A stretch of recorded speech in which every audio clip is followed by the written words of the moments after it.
Assalamualaikum warahmatullahi wabarakatuh. Bertemu lagi dengan saya Herlina Ika Oktaviani dalam materi bahan ajar.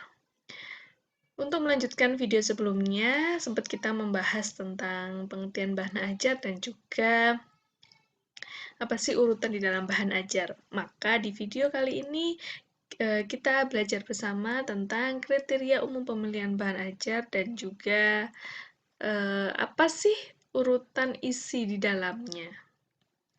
Bagian-bagiannya itu apa saja. Nah, mari simak slide berikut. Di sini sudah ada beberapa kriteria.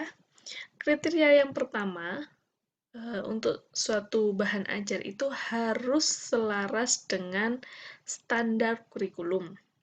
Jadi nggak bisa bahan ajar itu terserah kita. Karena yang namanya bahan ajar itu sesuai dengan tujuan pembelajaran. Kalau kita berbicara tujuan, berarti kita berbicara juga tentang kurikulum. Kemudian, bahan ajar itu harus merepresentasikan berbagai sudut pandang. Jadi, ketika kita membahas tentang suatu teori, itu kita nggak bisa, maksud saya bukan nggak bisa, sebaiknya teori itu tidak hanya berpatokan satu ahli saja, tapi kita juga bisa menghubungkan beberapa pendapat para ahli.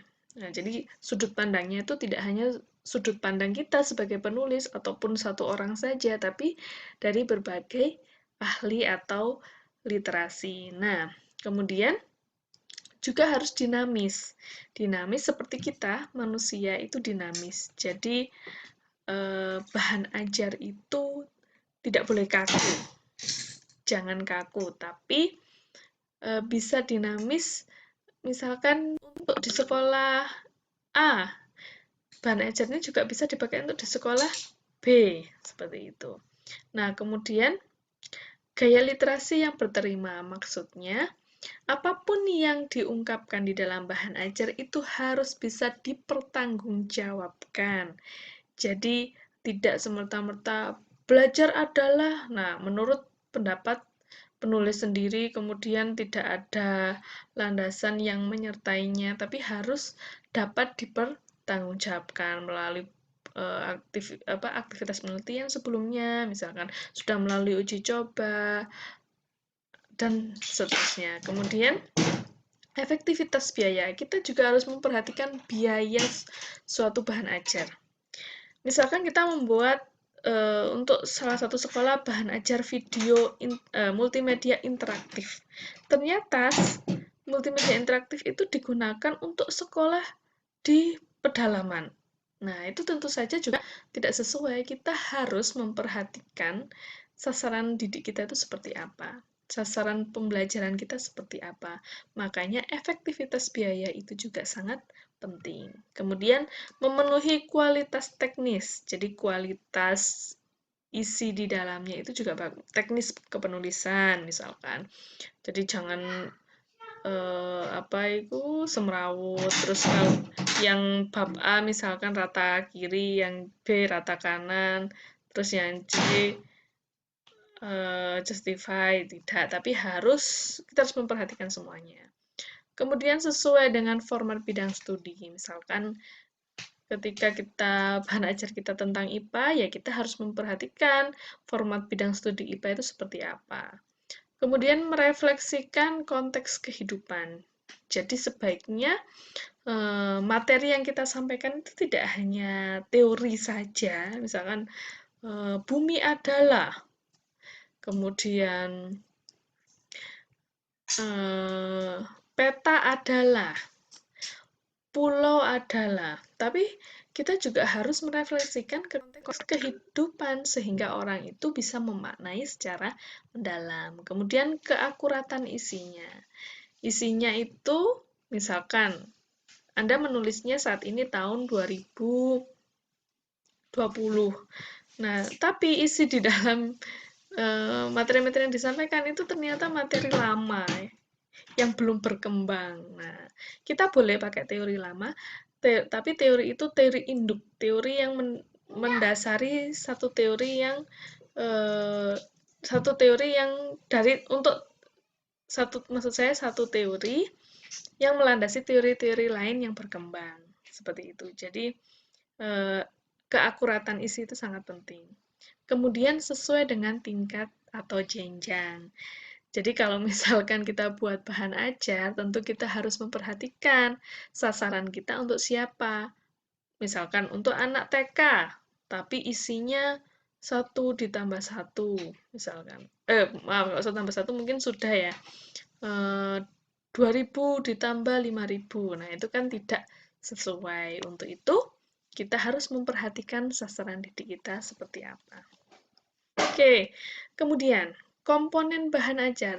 Di video sebelumnya saya sudah menjelaskan bahwa yang namanya bahan ajar itu sesuai dengan kegiatan tatap muka. Nah, tatap muka yang kita atau pembelajaran kita, kegiatan pembelajaran kita itu kan didahului dengan pendahuluan. Pendahuluan itu ada salam, ada persepsi, dan sebagainya. Sama di bahan ajar itu juga ada pendahuluan. Tapi isi pendahuluannya seperti apa? Itu yang berbeda. Kemudian isi, ada isi dan juga ada penutup. Nah, pendahuluannya itu seperti apa sih? Oke, ini dia. Jadi, bagian pendahuluan bahan ajar itu pertama adalah kerangka isi atau peta konsep. Nah, kalau kita bicara peta konsep, pasti kita sudah berpikir bahwa itu suatu bagan-bagan. Nah, perlu maknai lagi bagan-bagan yang seperti apa harusnya. Gitu. Kerangka isi sama peta konsep itu sama atau tidak ya kira-kira. Nah, kemudian tujuan. Jadi di dalam bahan ajar itu harus ada tujuannya. Tujuan pembelajaran kita hari ini tuh apa? Tujuan pembelajaran kita di materi ini apa? Siswa mampu mendefinisikan pengertian teknologi pendidikan dengan ungkapan sendiri. Kemudian deskripsi singkat atau relevansi isi bab. Jadi maksudnya sebelum kita menjelaskan suatu materi, kita jelaskan dulu di bab 1 itu isinya apa sih? Di bab 2 itu isinya apa sih gitu. Nah, kemudian ringkasan atau rangkuman. Ada juga kata kunci, ada juga pertanyaan penting atau scaffolding. Nah, jadi setelah kita memaparkan materi, juga harus ada rangkumannya di akhir. Dan akan lebih baik kalau ada kata kuncinya, kemudian ada pertanyaan penting atau scaffolding. Ya. Nah, pengulangan pada bahan ajar harus dihindari, ya, karena itu disebut dengan redundans. Jadi maksudnya di bab pertama sudah membahas bumi adalah. Kemudian di bab 5 dibahas lagi, bumi adalah. Gitu. Jangan, walaupun mungkin berkaitan. Nah, kita harus bisa memparafrase, mengungkapkan dengan kata-kata lain, dengan contoh-contoh lain, seperti itu. Kemudian, ada kerangka isi. Nah, kerangka isi dengan peta konsep itu berbeda. Walaupun bentuknya sama-sama bagan. Ya. Nah, ini. Kerangka isi itu adalah di awal bab atau kaitan antara bab. Jadi kalau bedanya peta konsep dengan kerangka isi, kalau kerangka isi itu biasanya buku ini misalkan ada 5 bab. Nah, bab pertama membahas tentang apa? Kemudian bagian kedua membahas tentang apa? Kemudian bab ketiga membahas tentang apa? Dan hubungan antara bab 1, bab 2, bab 3, bab 4, bab 5 dibuat menjadi suatu bagan. Gitu ya. Dan untuk menarik perhatian kita bisa memberikan warna yang berbeda. Bedanya itu. Lah kalau peta konsep apa? Peta konsep itu konsepnya. Nah, kalau kerangka isi itu kan babnya ya. Nah, di dalam bab itu kan ada konsep-konsep ya. Nah, kalau konsep itu konsep di dalamnya. Nah, konsep itu peta konsep itu ada beberapa model, ada model linier. Modelnya itu lurus. Jadi misalkan konsep 1 dengan konsep 2 ini adalah hal yang sama. Nah, itu berarti harus sejajar. Misalkan kayak apa ya?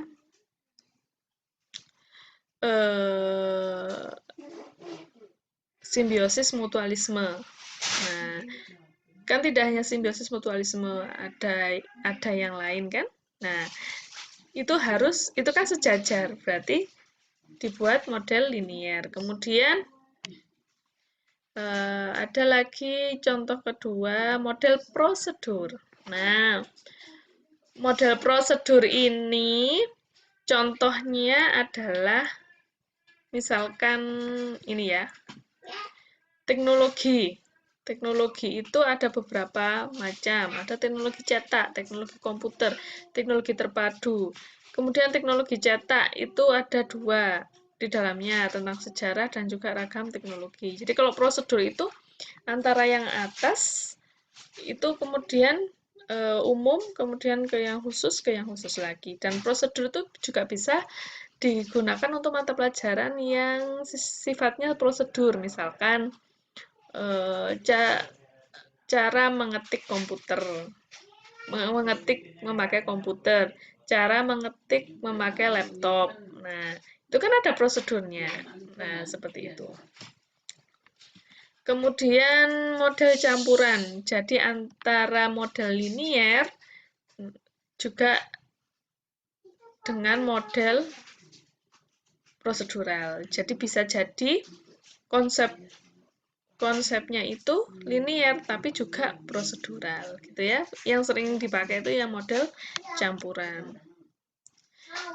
Nah, kemudian harus ada kompetensi atau tujuan pembelajaran. Nah, tujuan pembelajaran pasti sudah dipelajari sebelumnya. Jadi tujuan pembelajaran itu kan harus A, B, C, D. Ada audience, behavior, condition, dan degree. Nah, behavior itu berarti tingkah lakunya, misalkan menjelaskan, menghubungkan, menghitung, itu behaviornya. Itu harus menggunakan kata kerja yang operasional. Ini tulisannya agak ya, maksudnya yang operasional. Jadi, memahami itu operasional enggak? Kamu memahami. Nah, dikatakan memahami itu kan hanya orangnya saja yang bisa memaknai memahami. Tapi kita nggak tahu sebatas apa orang itu memahami. Bisa menjelaskankah? Bisa sampai menghubungkan atau bisa sampai menganalisis gitu. Jadi, pakailah kata kerja operasional. Oke. Nah, deskripsi isi. Deskripsi isi itu hampir mirip dengan relevansi isi. Bedanya adalah kalau deskripsi isi itu menjelaskan makna masing-masing bab. Tapi kalau relevansi isi itu mengungkapkan kaitan antara bab 1, bab 2, bab 3 itu kaitannya apa sih. Jadi hampir mirip, cuma bedanya kalau apa tadi? Deskripsi isi itu dia fokusnya ke bab masing-masing itu menjelaskan apa. Tapi kalau relevansi isi menghubungkan makna masing-masing bab tersebut, hubungannya apa. Nah, ini ya, kata-kata atau konsep kunci atau ringkasan. Jadi perlu ada ringkasannya. Kemudian bagian isi. Nah, di bagian isi itu ada judul, ada uraian, ada rangkuman, dan juga ada latihan. Latihan itu bisa penugasan, kemudian ada soal multiple choice, ada soal uraian, dan sebagainya. Paling nggak ada feedback atau refleksi dan tindak lanjut. Itu ya bagian isinya. Kemudian judul. Nah, judul itu bisa sebaiknya dengan huruf besar semua. Gitu ya. Oke, dan uraian itu sebaiknya disertai dengan contoh dan non-contoh, gambar, grafis, dan tabel. Jadi harapan saya ketika kalian mengembangkan bahan ajar itu disertai gambar. Nah, gambar itu juga hati-hati kalau kita memasukkan suatu gambar. Harus gambar yang benar-benar original kita yang buat. Karena apa? Kalau kita ngambil di YouTube, sorry,